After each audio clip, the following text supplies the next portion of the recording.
Здравствуйте, дорогие телезрители!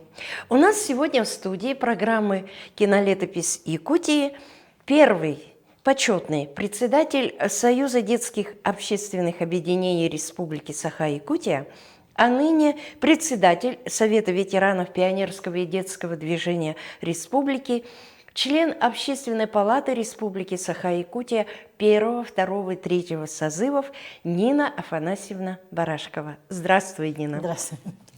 Очень символично, что наша встреча, она как бы открывает череду наших творческих проектов, посвященных году детства нашей республики.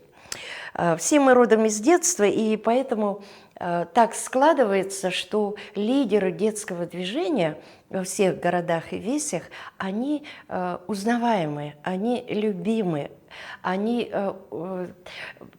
люди признательны, причем люди разных поколений. Их имена всегда на слуху.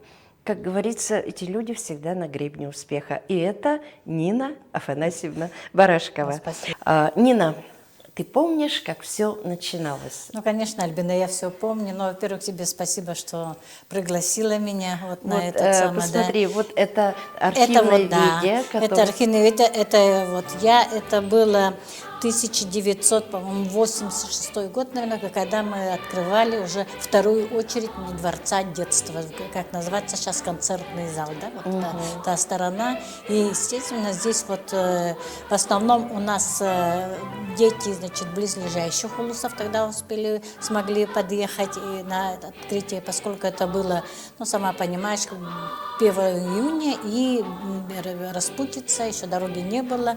И вот наши близлежащие, вот видите, наш сменный наш Семен, который все время на баяне, это Фаина Иннокентьевна, коллектив.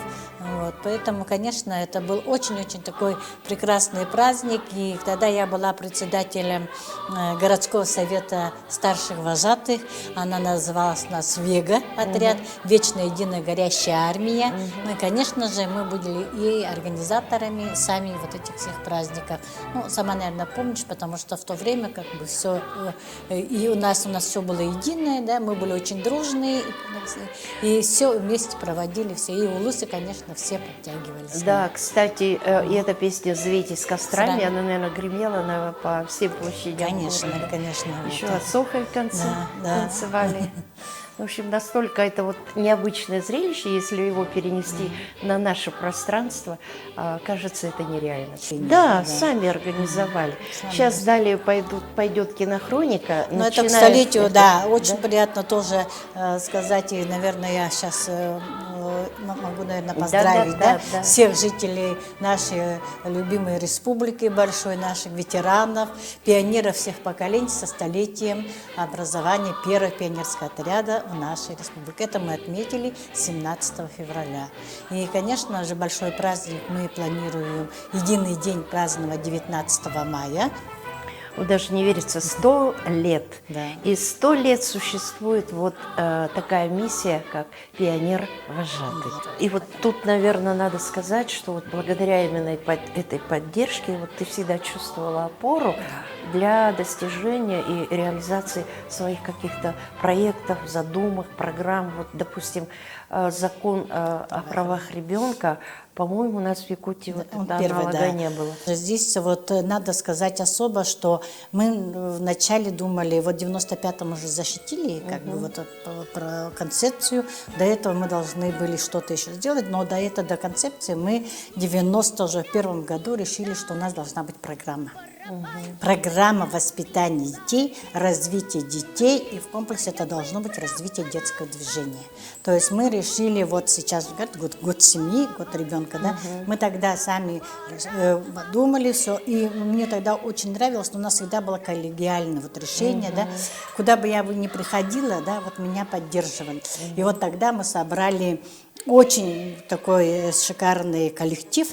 У нас было 32 руководителя разных. Это, ну, Ольга Иванова-Сидоркевич, да, значит, Борис Федорович Мандарус, ну, тогда вот как-то я, ну, как-то вот к нему так величавание, ну, потому что я их знала, как бы, да, все, да, значит, потом у нас вот таких людей было очень, возглавила, значит, нашу вот научную часть Анастасия Петровна Конечникова, доктор психологических наук, да, а благословил там, скажем, да, все учителей нам дал, значит, работу все это помог нам провести тогдашний министр, значит, образования Егор Петрович Жирков.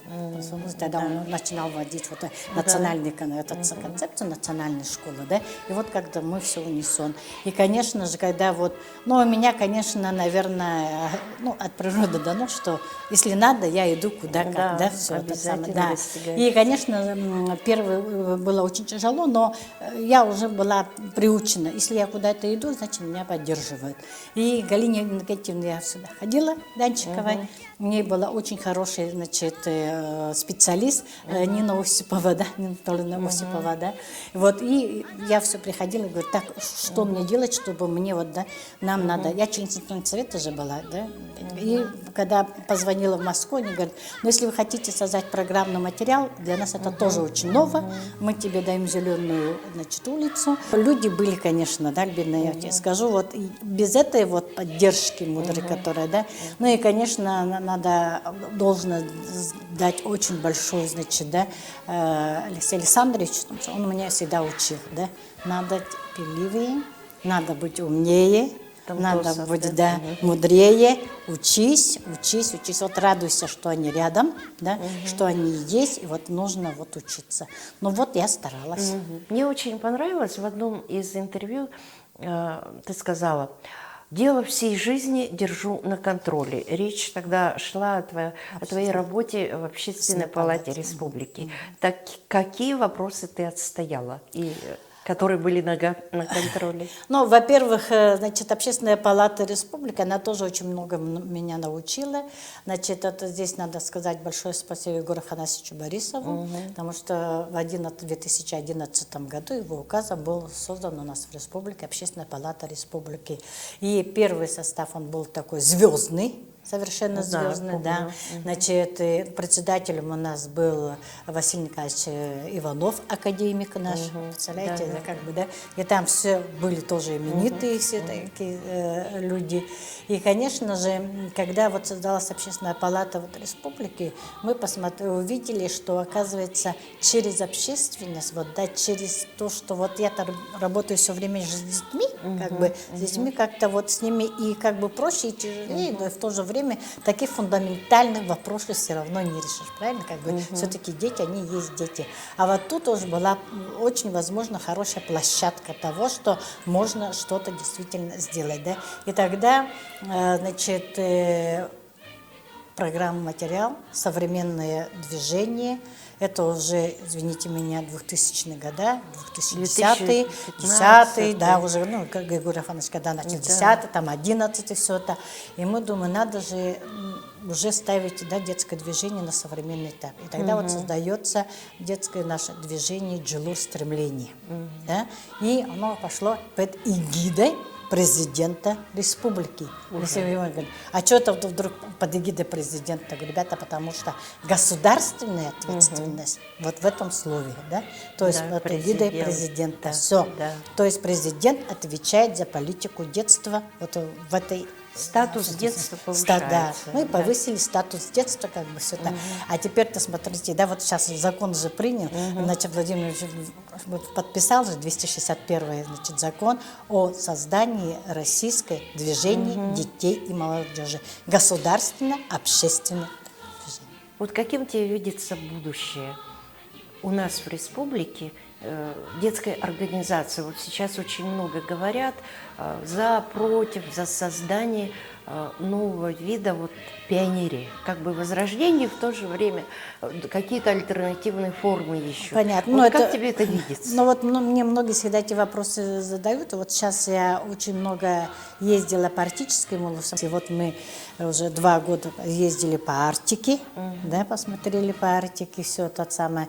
И, конечно же, я увидела, но у нас они везде есть. Наше детское движение, говорю, региональное наше, вот оно вот все, что мы делали, отстаивали, оно все у нас есть. Сохранилось. Оно идет, да, все сохранилось. Что мне очень нравится, вот, да, у нас у детей глазки горят.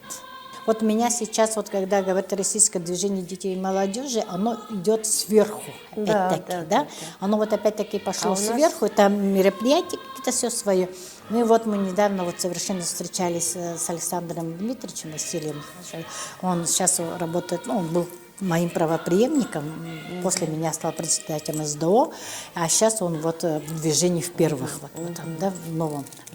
И вот мы сидели и тоже посмотрели, Зорница 2 у них называется, она в июне. Извините, а у нас своя Зорница, да, снежные барсы, оно в это время, да. То есть мы должны сейчас работать с федералами на уровне того, что, сохраняя региональные вот наши накопленный опыт, они должны как бы, да, федеральные свои тоже вот эти мероприятия, будем как, ну, я их так называю. Привносить. Да, и они должны делать корректировки, как бы это, учитывая региональные особенности. Обязательно. Да? Наши ты, как да, говорится. потому что, извините меня, или Арктика, или Сочи, да? Ну да. Разница большая, и вот это вот мы должны научить людей видеть.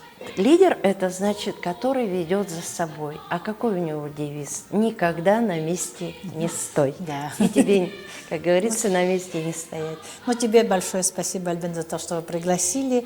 Конечно, что вот, что можем мы опять-таки, да, вот через вот вашу передачу, да, обратиться к нашим ветеранам, мамам, бабушкам, да, к дедушкам, тем нашим комсомольским друзьям, всем, кто были рядом. И, конечно же, сегодня пожелать нашим молодым коллегам, чтобы действительно они с таким же энтузиазмом, да, и с такой же, там, скажем, уверенностью в жизни они дальше шли. И, конечно, во имя наших детей мы это должны сделать. А дети у нас, они всегда были хорошими, современные дети, они всегда лучше нас. Так что пусть Пусть так и да. будет. Да. Спасибо. Спасибо.